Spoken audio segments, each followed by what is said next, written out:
Vietnam हा एरवी फारसा चर्चेत नसणारा देश सध्या मात्र चर्चेचा विषय ठरलाय. त्याला कारणही तसंच आहे.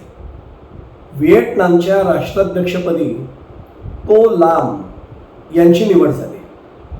7 एप्रिल रोजी त्यांनी राष्ट्राध्यक्षपदासाठीची शपथ घेतली. वास्तविक पाहता ही घटना काही आगळी वेगळी घटना ठरण्याचं काही कारणच नव्हतं. ही काही वेगळी घटना नाही आहे. कारण कोणत्याही देशाचं राष्ट्राध्यक्षपद रिक्त झाल्यानंतर त्या रिक्त पदावर कोणत्या ना कोणत्या व्यक्तीची निवड होणं ही अगदी एक सहज स्वाभाविक अशीच प्रक्रिया मानली जात असते. तशी व्यवस्था त्या त्या देशामध्ये अस्तित्वात असते, हे सर्वज्ञात आहे. मात्र व्हिएतनाममध्ये यावेळी कम्युनिस्ट पक्षाचे महासचिव म्हणजेच कम्युनिस्ट पक्षाचे त्या देशातले सर्वोच्च नेते असलेल्या एका व्यक्तीची राष्ट्राध्यक्षपदी निवड झालेली असल्यामुळे ही घटना मात्र तिथल्या राजकीय क्षेत्रात आता विशेष चर्चेची आणि विशेष उल्लेखनीय अशीच बाब ठरली. देशाच्या सत्तेची पक्षप्रमुख आणि राष्ट्राध्यक्ष अशी दोन्ही महत्त्वपूर्ण पदे आता एकाच व्यक्तीकडे आलेली असल्यामुळे व्हिएतनामच्या अनेक दशकांपेक्षाही जुन्या असलेल्या सामूहिक नेतृत्वाच्या परंपरेला आता पूर्णविराम मिळाला आहे. म्हणून ही घटना खरी वेगळी ठरली. त्यामुळेच आता व्हिएतनामची वाटचाल नेमकी कशा प्रकारे राहील हा विषय आता एकदा नव्यानं ऐरणीवर आलाय. तो चर्चेचा विषय ठरलाय. मी प्रारंभीच म्हटलं तसं व्हिएतनाममध्ये यावेळी सत्ताधारी असलेल्या कम्युनिस्ट पक्षाचे महासचिव म्हणजेच व्हिएतनाममधले त्या पक्षाचे सर्वोच्च नेते तो लाम यांची आता राष्ट्राध्यक्षपदी निवड झाली. सत्ताधारी कम्युनिस्ट पक्षाचं महासचिव पद देखील तेच भूषवतात आणि त्यामुळे त्यांनी आता आपली सत्ता अधिक मजबूत केले हे सर्वांच्या सहज लक्षात येऊ शकेल. अर्थात यामुळे भविष्यात केवळ आणि केवळ व्हिएतनामच्या राजकारणात नकारात्मक परिणामच घडून येतील असं मानण्याचं मात्र काही कारण नाही. आता यामागील कारण देखील सहज समजण्यासारखं आहे. एखाद्या पदाधिकाऱ्याच्या मृत्यूनंतर पदभार स्वीकारण्याऐवजी म्हणजे एखाद्याचा मृत्यू झालाय पदाधिकाऱ्याचा आणि मग त्याच्या जागी कोणीतरी पदभार स्वीकारलाय असं होण्याऐवजी पक्षाच्या सामान्य नेतृत्व निवड प्रक्रियेद्वारे 2 सर्वोच्च पदे भूषवणारे तो लाम हे आता पहिलीच व्यक्ती ठरले. ही घटना पारंपरिक सामूहिक नेतृत्वाच्या व्हिएतनाममधल्या त्या आतापर्यंतच्या प्रचलित पद्धतीला छेद देणारी घटना ठरली हे खरं आहे.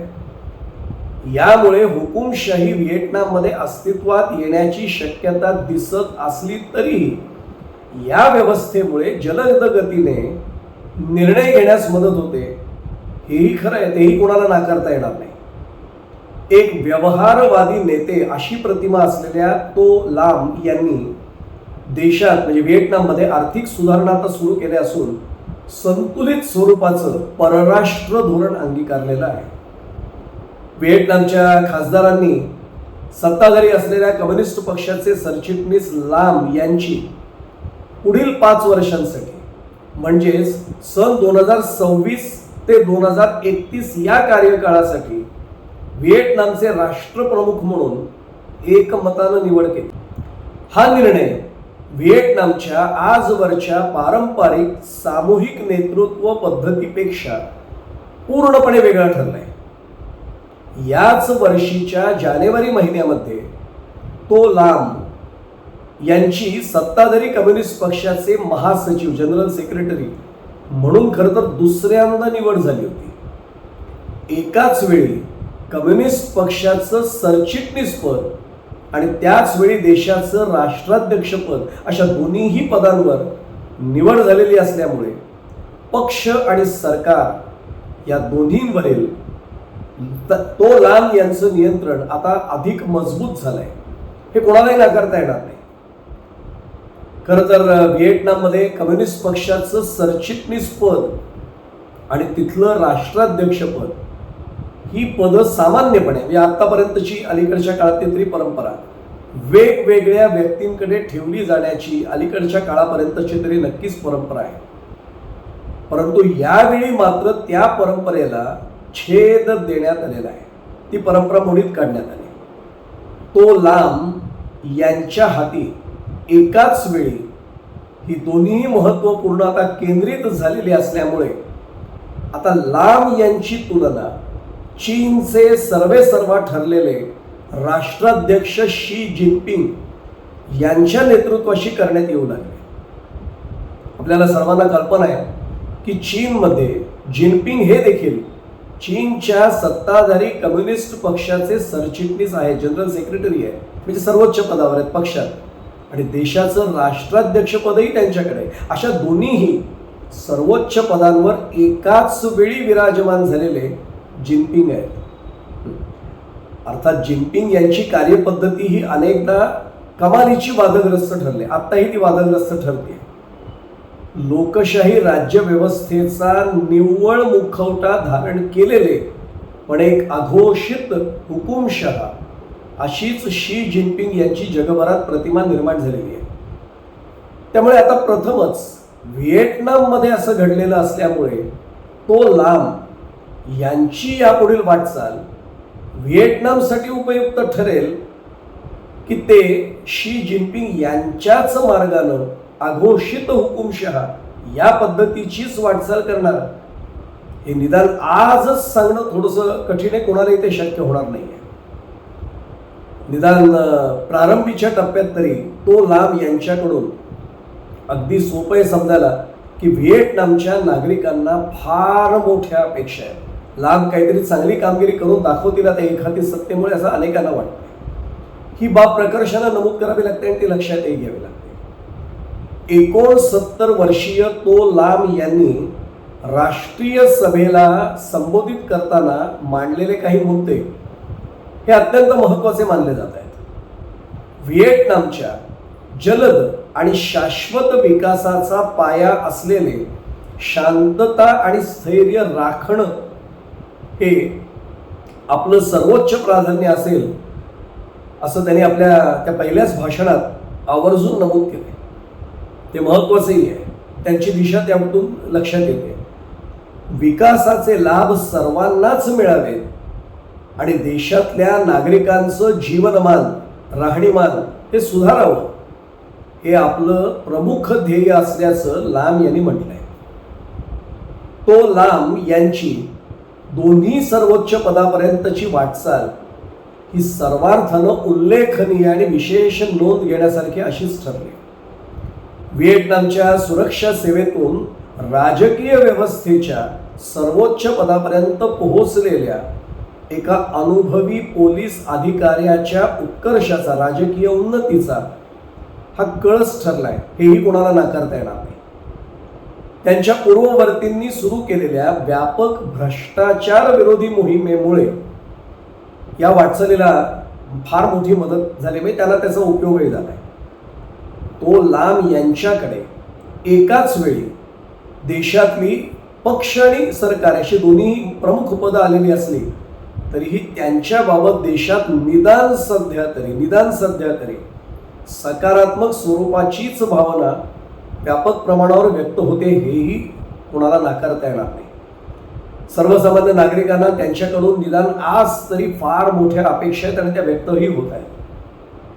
कम्युनिस्ट पक्षाचे प्रमुख या नात्यानं तो लांब यांनी सन 1980च्या दशकापासूनची व्हिएटनाममधली सर्वात मोठी प्रशासकीय स्तरावरील पुनर्रचना ही सक्रियरित्या प्रत्यक्षात घडवून आणलेली आहे, याचा या ठिकाणी आवर्जून उल्लेख करावा लागतो. त्यामध्ये नोकर कपात करणं, मंत्रालयांचं विलिनीकरण करणं, प्रांतीय सीमांची पुनर्रचना करणं आणि मोठ्या पायाभूत सुविधा प्रकल्पांना चालना देणं, अशा अनेकविध घटकांचा प्रामुख्यानं समावेश आहे, त्याचा उल्लेख करावा लागतो. आर्थिक कामगिरी आणि खाजगी क्षेत्राच्या वाढीवर तो लांब यांनी लक्ष केंद्रित केलंय. व्हिएटनामला ज्याने लाखो लोकांना गरिबीतून बाहेर काढण्यास आणि उत्पादन आधारित मध्यमवर्ग निर्माण करण्यास मदत केली, अशा श्रम आणि निर्यात चालित मॉडेलच्या प्रकल्पाच्या किंवा त्या एकूण रचनेच्या पलीकडे नेणं हा त्याचा एक प्रमुख हेतू आहे. म्हणजे लाम यांचा खरं तर तो प्रमुख हेतू आहे. व्हिएतनामने आगामी 5 वर्षांमध्ये प्रत्येक वर्षी 10% किंवा त्यापेक्षा अधिक अशा वार्षिक आर्थिक वाढीचं लक्ष ठेवलंय. अवघड आहे, पण त्यांनी महत्वाकांक्षेने ते उद्दिष्ट ठेवलंय. अर्थात लाम यांचा हा मार्ग खचितच आव्हानात्मक आहे, कोणालाही सहज समजू शकेल.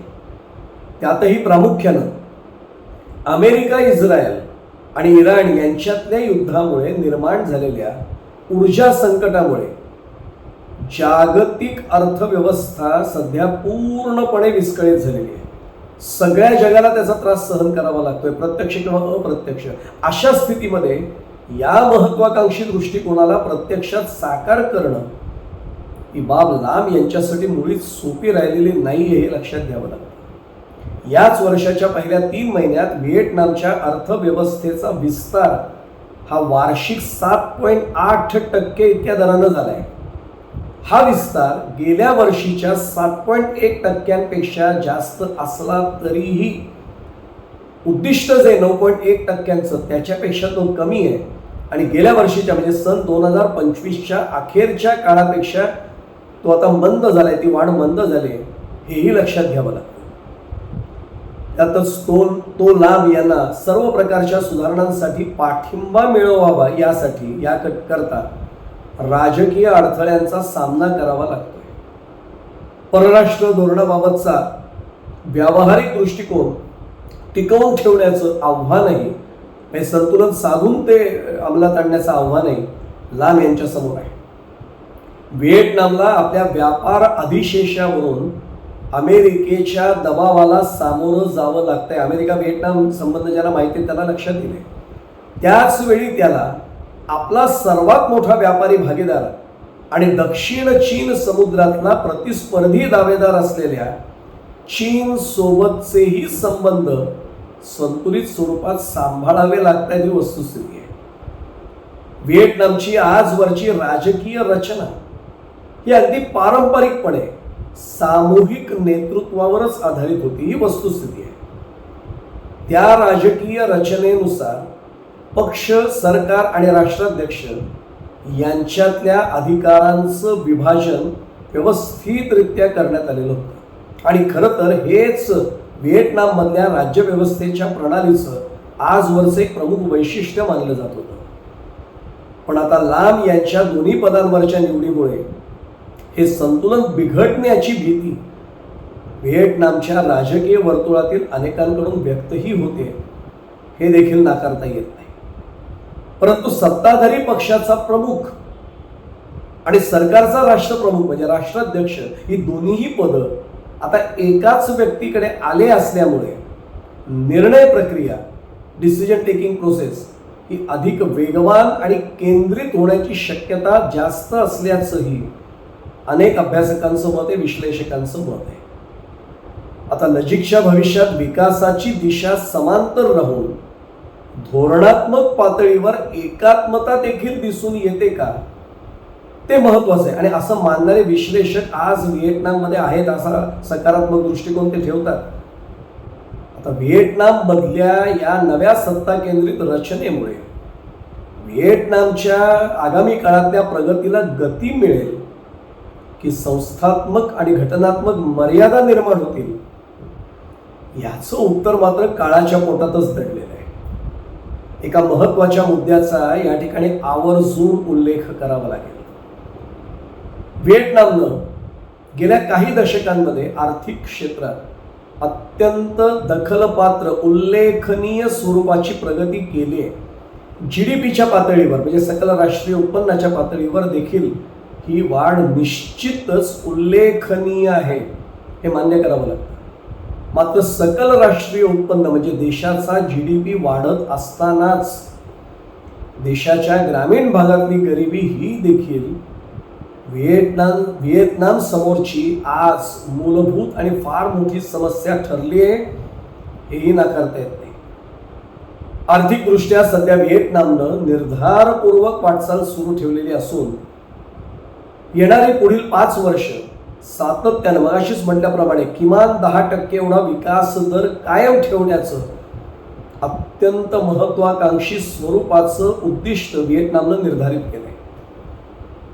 जागतिक स्तरावर मगाशीच प्रारंभी उल्लेख केला, त्या युद्धामुळे त्या ऊर्जा संकट निर्माण झाले, त्याच्या झळा अन्य देशांप्रमाणेच व्हिएतनामच्या अर्थव्यवस्थेलाही सध्या सोसाव्या लागत आहेत. जरी यावर्षीच्या पहिल्या तिमाहीमध्ये व्हिएतनामचा विकास दर हा मागील वर्षीपेक्षा अधिक म्हणजे 7.6% इतका राहिलेला असला तरीही या गतीनं 10% विकास वाढीचं लक्ष्य गाठणं लाम यांच्यासाठी ही बाब अगदी सहज साध्य नाही ही त्यांनाही जाणीव असेल. मात्र अर्थातच एक सकारात्मक बाजू आहे की आता लाम यांच्याकडे बहुमतही आहे, निर्णय क्षमतेची शक्तीही त्यांना राजकीय स्वरूपाची प्राप्त झाली, त्यामुळे देशाला याचा लाभ होऊ शकेल असं मानलं जाते. सध्या चीन हा व्हिएतनामचा सर्वाधिक व्यापार असलेला देश असला तरी एक गोष्ट लक्षात घ्यावी लागते की काही विवाद देखील या उभय देशांमध्ये आज मोठ्या प्रमाणात अस्तित्वात आहेत, ते कायम आहेत, ते अजून सुटलेले नाहीत. मात्र त्याच वेळी अतिरिक्त व्यापारामुळे अमेरिका, मगाशी उल्लेख केला त्याप्रमाणे व्हिएतनामवरचा दबाव सातत्यानं वाढवत चालले. ट्रम्प यांची नीती सर्वांना माहिती आहे, त्यांचं धोरण माहिती आहे. साहजिकच नजीकच्या भविष्यात लाम यांच्या नेतृत्वाचा सर्वार्थानं कस लागणार आहे. आता विशेष राजकीय सामर्थ्य प्राप्त झाल्याचा तो लाम यांना आणि पर्यायानं अर्थातच व्हिएतनामला प्रत्यक्षात कितपत लाभ होतो हाच आता सर्वांसाठी विशेष औत्सुक्याचा विषय ठरला असं म्हटलं तर त्यामध्ये अतिशयोक्ती होणार नाही, त्याविषयी कोणाचं दुमत होणार नाही. पाहू काय नेमकं घडेल व्हिएतनाममध्ये, याचं उत्तर आगामी काळातच आपल्याला मिळेल. तोपर्यंत थोडी प्रतीक्षा करूया.